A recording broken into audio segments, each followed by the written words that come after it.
with industries under pressure to cut costs, AI can come in a big way in optimizing logistics. If you see supply chain optimization, which again have a very huge impact on the profitability of an enterprise as well as the sustainability.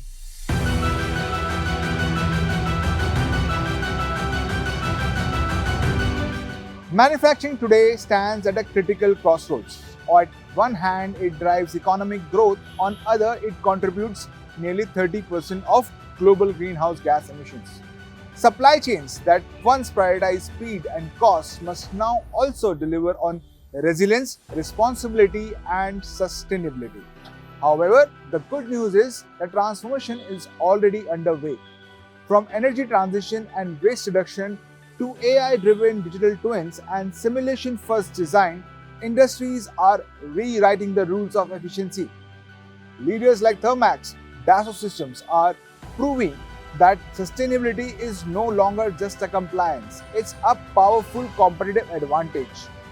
In today's episode, we explore how clean energy solutions, global supply chain strategies, and next-generation digital twins are shaping a future that is smarter, cleaner, and more resilient.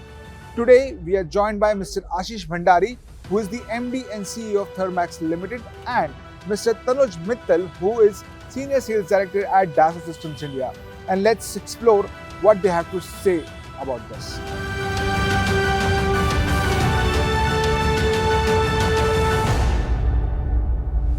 Hello and welcome to India Leadership Talks. Today we are joined by Mr. Ashish Bhandari, who is MD and CEO of Thermax, and Mr. Tanuj Mittal, who is Senior Director at Dassault Systems India.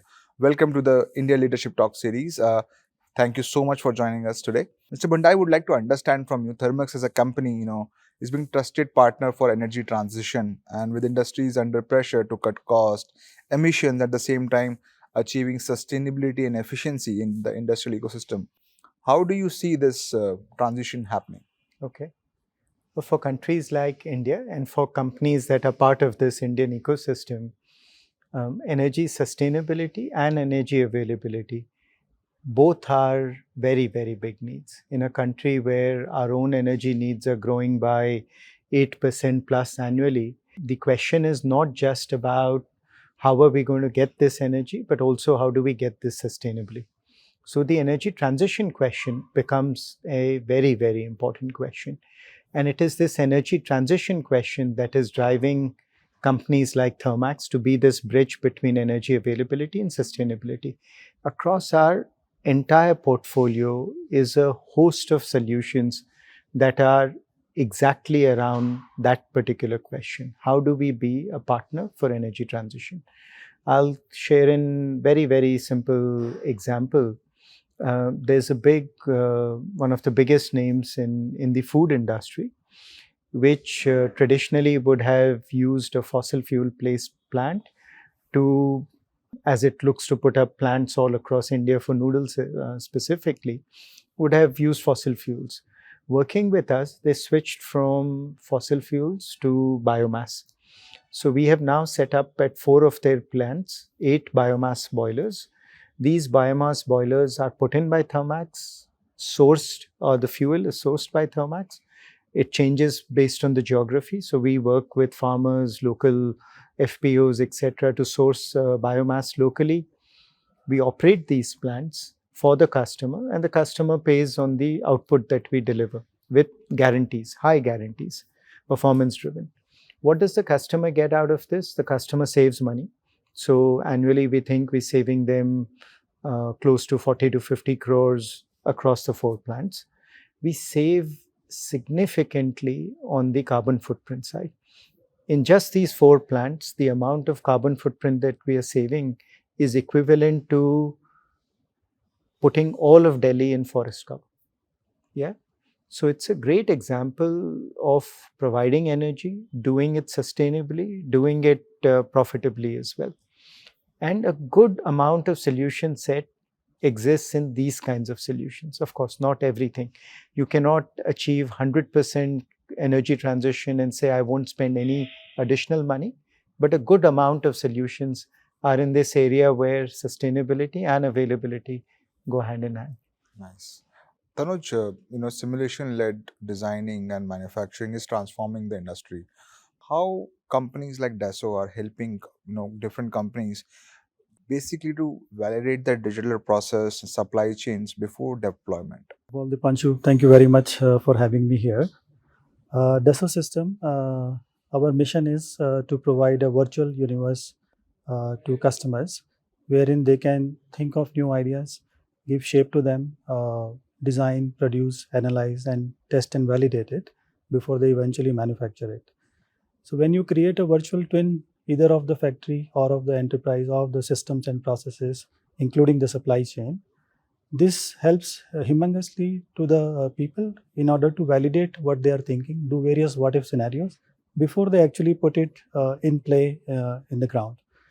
This eliminates a lot of waste in the process, and that is how it has a good impact on sustainability. So, whatever ideas related to sustainability you have in your mind, they can be validated in virtual twin. So, that is the commitment we bring into the customers.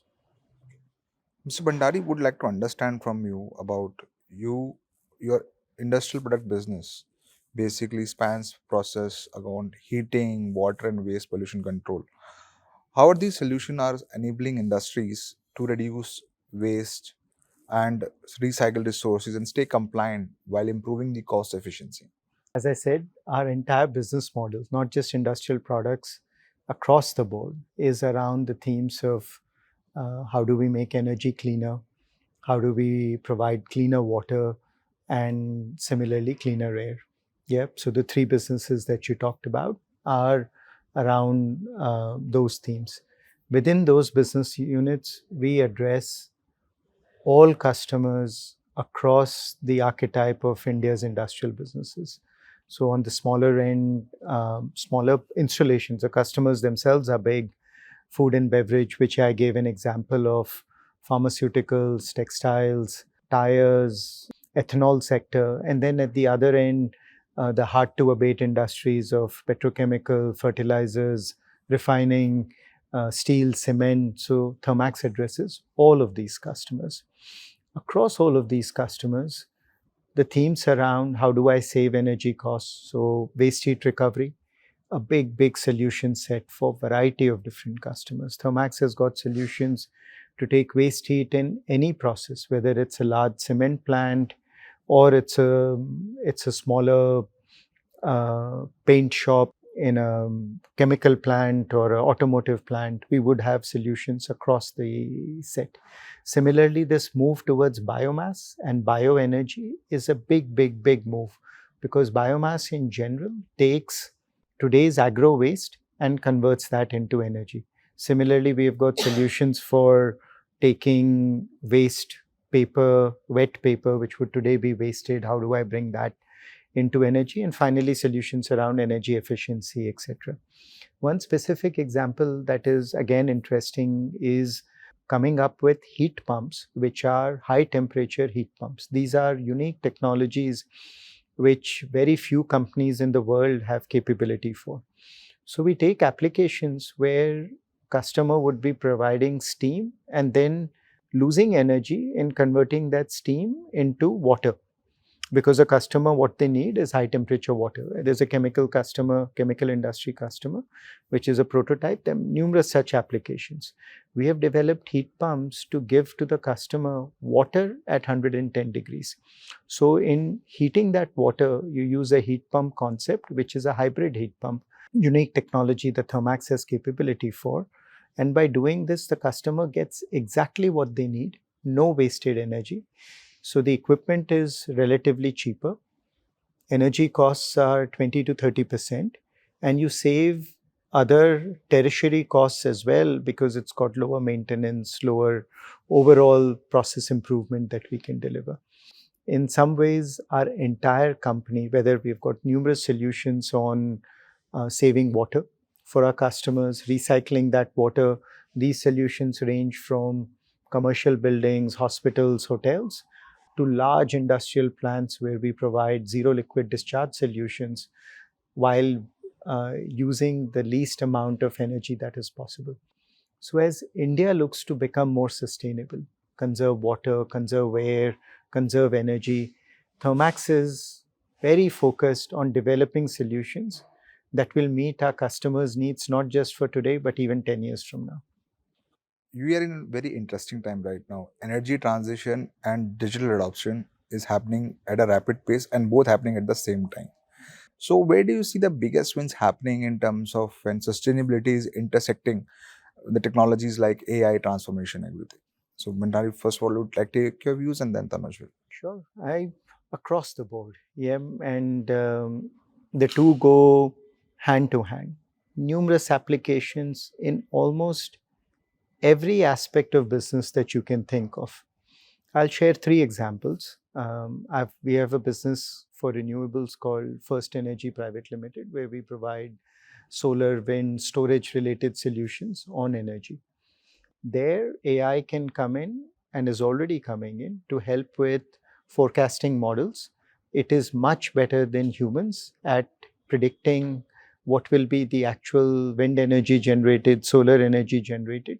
So then you can marry AI with some of the actual physical systems to do grid balancing, minimize clipping. So you're able to provide more power.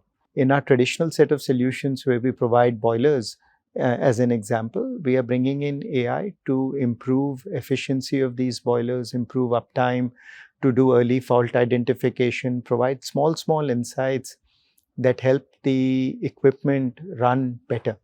And every 1 to 2% that you deliver in efficiency improvement has got huge impact at the end. If we take at the back end of our operations, AI can come in a big way in optimizing logistics.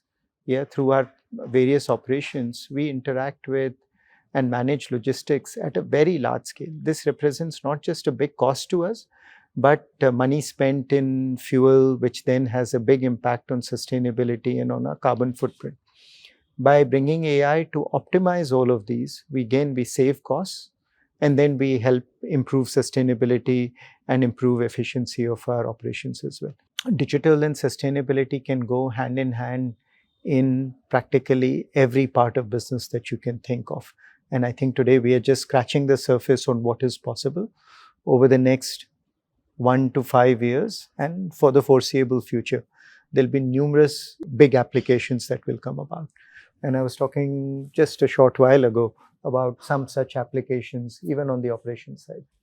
For me, AI is a digital tool which is an enabler for progressing the sustainability agenda.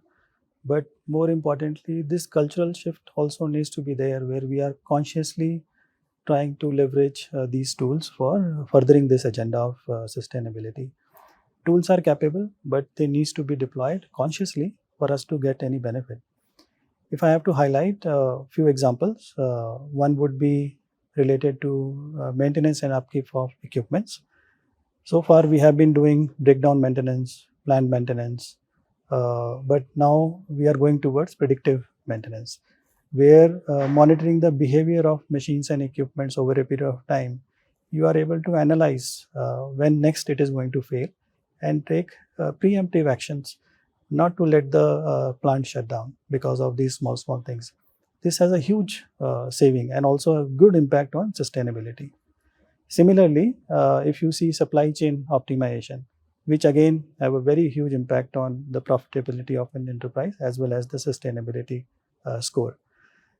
Even supply chain optimization, how do you commonize your suppliers? How do you do the logistic in such a way which is the most optimum way of putting things in place, not using maximum resources?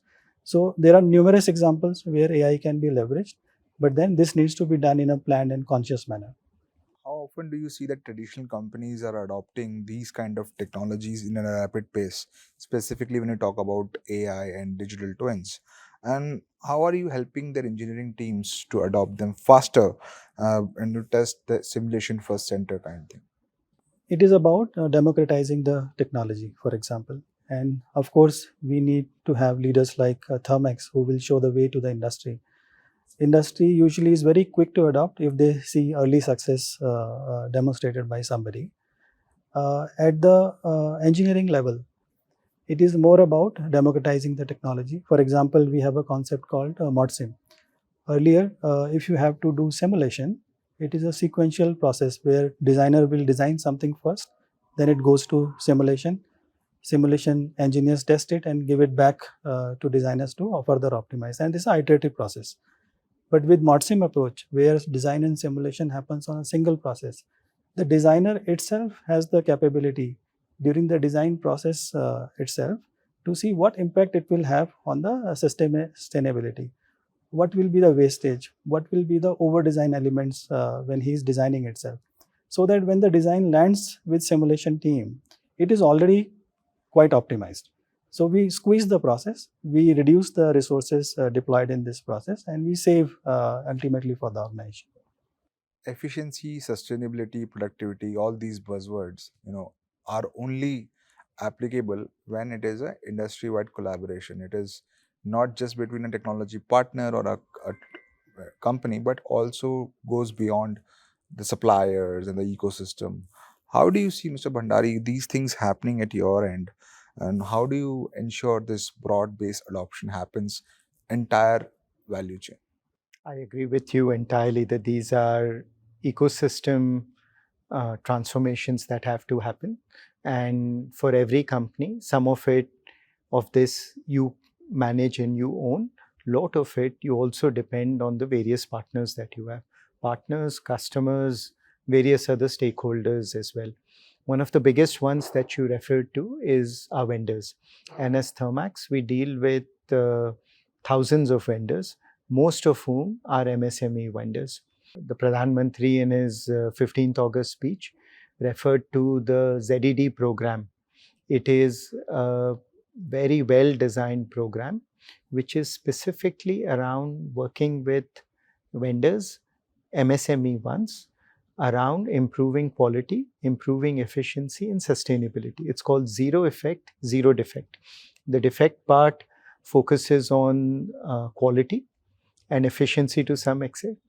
Zero Effect talks about not harming our environment in any way. So being most sustainable as you go around delivering your product. Thermax is working with a big portion of our vendor base, 1,000 plus, in getting them through the ZED process. We have got trainers, we are doing bronze certifications, silver, gold through the entire chain. We do sustainability benchmarking of our vendors. We provide platforms for them to learn from Thermax's best ways. We track how much we source from sustainable vendors, high quality vendors, and with an intent that we want to give more and more business to those vendors, especially MSMEs, that are able to walk this journey of quality and sustainability along with this. And especially as with tools and technologies coming in, for example, one of our biggest initiatives is a digital procurement tool where all our vendors come on one tool, one platform, and we can manage their entire journey of improvement through that platform as well. Use that as a way to interact with them, not only give them orders, but manage sustainability and efficiency related programs as well. So a lot has to be done, but a lot has to be done for our own survival as well. Yeah, the only way Thermax can be relevant is if all our vendor base is also relevant. How has been the overall mindset when it comes to the overall adoption, broad-based adoption that we are talking about? So in order for the ecosystem to participate in this journey, there are a couple of barriers which we have to break. First is, of course, the upfront investment which usually comes up with these kind of technologies. Second would be how easily it can be deployed. Not everybody can wait for months together to reap the benefit of deployment. And third element is skill. Do we have those skill sets in place to use these technologies? Now, the first two is taken care. For example, from our side, we have brought most of our technologies on cloud, which means it is cheaper compared to on-prem setup, and you don't have to invest in hardware. And second, it is ready to use. So the day you decide, the next day onwards, you can start using the technology. On the third important element, which is skill development, we have partnered with government and private universities to ensure that these technologies are there available for students and faculties. We run the train the trainer programs. We also do a lot of talks and discussions with students for them to update on these technologies. Once they graduate, they already have a mind share. They already have certain level of enablement in place for them to go to enterprises and start using this technology. But then learning is a continuous process. So we try to partner wherever the opportunity offers for us to further this agenda of skill development. So, Bhandari, last question to you on, you know, how are these things being viewed in the boardroom? How are boardroom decisions being made? Largely because we are moving at a very rapid pace that we were discussing before the interview as well.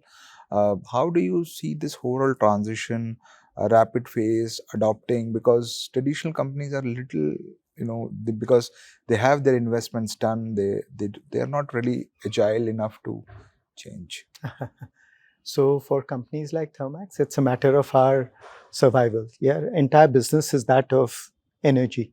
And so our innovation in all these areas of energy transition through all the bets that we are making. Yeah, we are one of the biggest providers of just the shift on biomass, which is a relatively new shift for the entire industry over this last 5 to 8 years. In hydrogen, in every portion of the hydrogen value chain, Thermax is making big investments in sustainable aviation fuels, bio-CNG, uh, carbon capture. Yeah, we are not only making R&D investments, we're setting up demonstration plants, we are working on digital specifically. Our investment in digitals is perhaps the fastest portion where we are growing internally in terms of our cost basis. 5 years ago, if we were at 0.5% of our revenue, when we were say at X, today our revenue base is more than 2X, and our digital is about 1.2% of our revenue. So our investments in digital have gone up by 4 to 5X in this particular period, knowing that this is very critical to our future. And in many parts of our business, we are working like agile startups here. Products that we are working to release are coming into market extremely, extremely quickly. As far as the board goes, this is easily the most important board topic right now in terms of how do you be a partner in energy transition, what is the role of digital, how do you deliver efficiency for our customers, how do you reach out to your customers to share that you have all of these solutions and these capabilities. And these customers are not just for India, but in many, many markets. Yeah? And today our aspiration is also to be global with these solutions and capabilities. Thank you so much for joining us today at the India Leadership Talks. Thank you. Thank you. Absolutely a pleasure. As we have already heard today, efficiency and sustainability are no longer separate goals. They're converging into a shared vision for the future of manufacturing.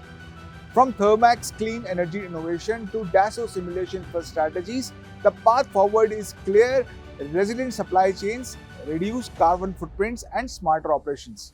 This conversation highlights the collaboration across industries, suppliers, and policy ecosystems will be the real driver of change. I would like to thank my speakers and our audience for joining us on this journey towards a sustainable, competitive, and future-ready manufacturing landscape.